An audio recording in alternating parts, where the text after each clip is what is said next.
ಒಂದು ವಾರದೊಳಗೆ ಭೂ ಸಮಸ್ಯೆಗಳನ್ನು ಪರಿಹರಿಸಲು ತೀರ್ಮಾನ. ತಹಸೀಲ್ದಾರ್ ಅಧ್ಯಕ್ಷತೆಯಲ್ಲಿ ಸಭೆ. ಕುಷ್ಟಗಿ ಪಟ್ಟಣದ ತಹಸೀಲ್ದಾರ್ ಕಾರ್ಯಾಲಯದ ಮುಂದೆ ಕರ್ನಾಟಕ ರೈತ ಸಂಘ ತಾಲೂಕು ಸಮಿತಿ ಕುಷ್ಟಗಿ ನೇತೃತ್ವದಲ್ಲಿ ವಿವಿಧ ಭೂ ಸಮಸ್ಯೆಗಳ ಪರಿಹಾರಕ್ಕಾಗಿ ಹಕ್ಕೊತ್ತಾಯಕ್ಕಾಗಿ ಅನಿರ್ದಿಷ್ಟಾವಧಿ ಧರಣಿ ಸತ್ಯಾಗ್ರಹ ಕಳೆದ 2 ದಿನಗಳಿಂದ ಹಗಲು ರಾತ್ರಿ ಮುಂದುವರೆದಿತ್ತು. ಈ ಸಂದರ್ಭದಲ್ಲಿ ಕರ್ನಾಟಕದ ರೈತ ಸಂಘದ ರಾಜ್ಯಾಧ್ಯಕ್ಷ ಡಿಎಚ್ ಪೂಜಾರ ಮಾತನಾಡಿ, 1 ವಾರದೊಳಗೆ ಭೂ ಸಮಸ್ಯೆ ಪರಿಹರಿಸದಿದ್ದರೆ ಪುನಃ ಹೋರಾಟ ಮಾಡುವ ಎಚ್ಚರಿಕೆ ಕೊಟ್ಟು ಅನಿರ್ದಿಷ್ಟಾವಧಿ ಧರಣಿ ಸತ್ಯಾಗ್ರಹವನ್ನು ತಾತ್ಕಾಲಿಕವಾಗಿ ಹಿಂಪಡೆಯುತ್ತೇವೆ ಎಂದರು. ಈ ಕುರಿತು ನಿನ್ನೆ ಮಧ್ಯಾಹ್ನ 12:30ಕ್ಕೆ ತಹಶೀಲ್ದಾರ್ ಅಧ್ಯಕ್ಷತೆಯಲ್ಲಿ ಆರಂಭವಾದ ಸಭೆ ಸುದೀರ್ಘವಾಗಿ ಚರ್ಚಿಸಿ 4 ಗಂಟೆಗೆ ಮುಗಿಯಿತು.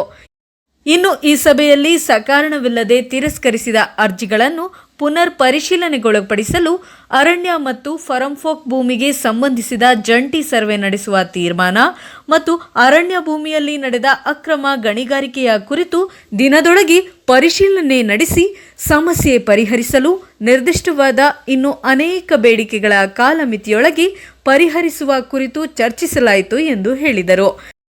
ಈ ಸಭೆಯಲ್ಲಿ ತಹಸೀಲ್ದಾರ್ ಅಶೋಕ್ ಶಿಂಗಾವಿ, ಹಿರಿಯ ಭೂಗಣಿ ಇಲಾಖೆಯ ಅಧಿಕಾರಿಗಳಾದ ಪುಷ್ಪಲತಾ ಕವಲೂರ, ಅರಣ್ಯ ಇಲಾಖೆಯ ಅಧಿಕಾರಿಗಳು ಮತ್ತು ಕರ್ನಾಟಕ ರೈತ ಸಂಘದ ಕಾರ್ಯಕರ್ತರಾದ ಬಸವರಾಜ ನರೇಗಲ್, ಶರಣಪ್ಪ ಸಿದ್ದಾಪುರ, ನೀರುಪಾದಿ ಬನ್ನಟ್ಟಿ, ಶಾಮಿತ್ ಸಾಬ್ ತಾವರಗಿರಿ, ತಿಪ್ಪಮ್ಮ ಕಿಲ್ಲಾರಟ್ಟಿ, ನಾಗಪ್ಪ ಮೇಣೆದಾಳ, ಕೆಬಿ ಗೋನಾಳ್, ದೇವಪ್ಪ ಕಂಬಳಿ ಉಪಸ್ಥಿತರಿದ್ದರು. ನಿನ್ನೆ ಕೂಡ ತುಂಬಾ ಜನ ಬಂದು ಬೆಂಬಲಿಸಿ ಹೋಗಿದ್ದರು. ರಾತ್ರಿ ಕೂಡ ನಮ್ಮವರಿಲ್ಲಿ ಬೆಣದಾಳ, ಕಿಲಾರಟ್ಟಿ ಮತ್ತು ಬೇರೆ ಬೇರೆ ತಾವರಿಗೆರ ತುಂಬಾ ಜನ ರೈತರು ಇಲ್ಲೆಲ್ಲ ಮಲಗಿದ್ರು. ರಾತ್ರಿ ಸೊಳ್ಳೆ ಕಡಿಸ್ಕೊಂತ ಮಲಗಿದ್ದಾರೆ. ಈ ಹಿಂದೆ ಕಳೆದ ವರ್ಷ ಇದೇ ಜಾಗದಲ್ಲಿ ಹೋರಾಟ ಮಾಡಿದಾಗ ಅವರು ಮೀಟಿಂಗ್ ಕರೆದು ಸಮಸ್ಯೆ ಬಗೆಹರಿಸು ಅಂತ ಹೇಳಿದ್ರು. ನಾವು ಒಂದೇ ದಿನ ಮಾಡಿಬಿಟ್ಟು ಹೋರಾಟನ ವಾಪಸ್ ತಕೊಂಡು ಹೋದ್ವಿ ನಾವು. ಆದರೆ ಮೀಟಿಂಗ್ ಕರೆದಂಗೆ ಮಾಡಿದ್ರು, ಸಮಸ್ಯೆ ಬಗೆಹರಲಿಲ್ಲ.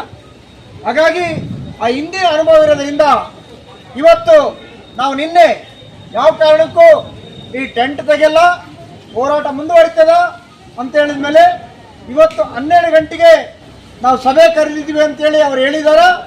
ಹಾಗಾಗಿ ನಮ್ಮವ್ರು ನಿನ್ನೆ ರಾತ್ರಿ ಇಲ್ಲೇ ಮಲಗಿದ್ರು.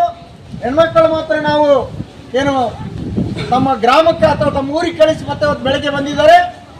ಬಂಧುಗಳೇ, ನಮ್ಮ ಹೋರಾಟ ನಿರಂತರವಾಗಿರ್ತದ. ಇವತ್ತು ಮಳೆ ಬಂದರೂ ಕೂಡ ನಾವೆಲ್ಲ ಅಲ್ಲಿ ನಿಂತ್ಕೊಂಡಿದ್ದೀವಿ. ತಹಸೀಲ್ದಾರ್ ಅವರು 12 ಗಂಟೆಗೆ ಮೀಟಿಂಗ್ ಕರಿತೀವಿ ಅಂತ ಹೇಳಿದ್ದಾರೆ. ಎಲ್ಲ ಅಧಿಕಾರಿಗಳು ಬರ್ಬೇಕಂತ ಹೇಳಿದೀವಿ. ನಾವು ಕೇವಲ ದಾಖಲಾತಿಗಳು ಇರಲಾರ್ದೆ ನೀವು ಮೀಟಿಂಗ್ ಬಂದರೆ ನಾವು ಮೀಟಿಂಗ್ ಬರಲ್ಲ ಅಂತಕ್ಕಂಥ ಮಾತು ಕೂಡ ಹೇಳಿದ್ದೀವಿ. ಸಂಬಂಧಪಟ್ಟಂತ ಅಧಿಕಾರಿಗಳು ಅರಣ್ಯ ಇಲಾಖೆಯವರು ಇರಬೇಕು, ಭೂಗಣಿ ಇಲಾಖೆಯವರು ಇರಬೇಕು, ವಿತ್ ಡಾಕ್ಯುಮೆಂಟ್ ಇರ್ಬೇಕಂತಕ್ಕಂಥ ಮಾತು ನಿನ್ನೆ ಹೇಳಿದ್ವಿ ನಾವು. ಯಾಕೆ ಅರ್ಜಿಗಳು ತಿರಸ್ಕಾರ ಮಾಡಿದ್ರಿ? ಅರಣ್ಯ ಭೂಮಿ ನಾವು ಪಟ್ಟ ಕೊಡಕ್ ಬರೋದಿಲ್ಲ ಅಂತ ಏನು ಹೇಳ್ತಾ ಇದ್ದೀರಲ್ಲ, ಆ ಹಿಂದೆ ಅರಣ್ಯ ಇರಲಿಲ್ಲ, ಅದು ಬರಬೇಕಂತಿತ್ತು. ಯಾರು ಕೇಳಿ ನೀವು ಅರಣ್ಯ ಅಂತ ಮಾಡಿದ್ರಿ? ಈ ರೀತಿ ಹಲವಾರು ಬೇಡಿಕೆಗಳು ನೀವು ಬಂದು ಬೇರೆ ಗ್ರಾಮದವರು ಕೂಡ ಬಂದಿದ್ದಾರೆ.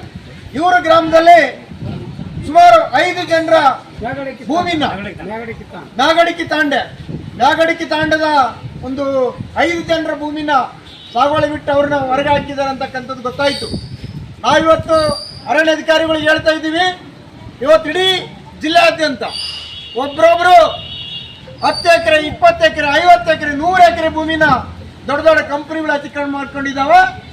ಆ ಒಂದು ಕಂಪನಿಗಳ ಭೂಮಿನ ಬಿಡಿಸಿರಂತಕ್ಕಂಥ ಒತ್ತಾಯ ನಮ್ಮದಿದೆ. ಈಗಾಗಲೇ ನಿನ್ನೆ ತಹಸೀಲ್ದಾರ್ ಅವರಿಗೆ ಹೇಳಿದ್ದೀವಿ ನಾವು.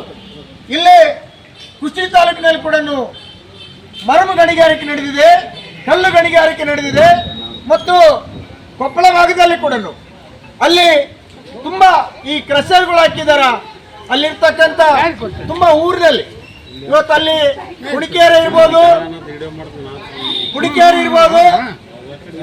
ಅಥವಾ ಅಲ್ಲಿರ್ತಕ್ಕಂಥ ಕಾಸನಗಡ್ಡೆ ಇರ್ಬೋದು, ಶಾಪುರ್ ಇರ್ಬೋದು ಮತ್ತು ತುಂಬಾ ಹಳ್ಳಿಗಳೆಲ್ಲ ಚಂದ್ರಗಿರಿ, ಅಚಲಾಪುರ್, ಇಡೀ ಜಿಲ್ಲೆಯಾದ್ಯಂತ ಅರಣ್ಯ ಭೂಮಿನ ದೊಡ್ಡ ದೊಡ್ಡ ರಾಜಕಾರಣಿಗಳು, ಕಂಪನಿಯವರು ಅದನ್ನು ಕಬ್ಜಾ ಮಾಡಿದಾರ, ಆ ಭೂಮಿನ ವಾಪಸ್ ತಗೋಬೇಕು.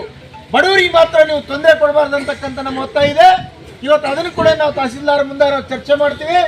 ಇಲ್ಲೇನಾದ್ರೂ ಬಗೆಹರಿದಿಲ್ಲ ಅಂದ್ರೆ ಮತ್ತೆ ನಾವು ಜಿಲ್ಲಾಧಿಕಾರಿಯಲ್ಲೇ ಹೋಗ್ತೀವಿ. ನೀವು 100 ಎಕರೆ 50 ಎಕರೆ ಕಬ್ಜಾ ಮಾಡಿದಂಥ ಕಂಪನಿ ಮತ್ತು ರಾಜಕಾರಣಿಗಳು ತಂಟೆಗೆ ಹೋಗಲ್ಲ.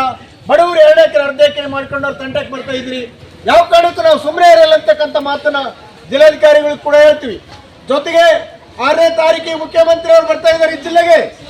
ಅವತ್ತು ಕೂಡ ನೀವೆಲ್ಲರೂ ಬನ್ರಿ, ಅಲ್ಲಿ ಕೇಳೋಣ.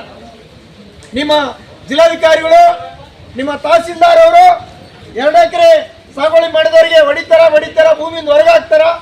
ದೊಡ್ಡ ದೊಡ್ಡ ಕಂಪನಿಯವರು ಇಲ್ಲಿ 50 ಎಕರೆ 100 ಎಕರೆ ಕಬ್ಜಾ ಮಾಡಿ ಕಲ್ಲು ಗಣಿಗಾರಿಕೆ ನಡೆಸಿದ್ದಾರ.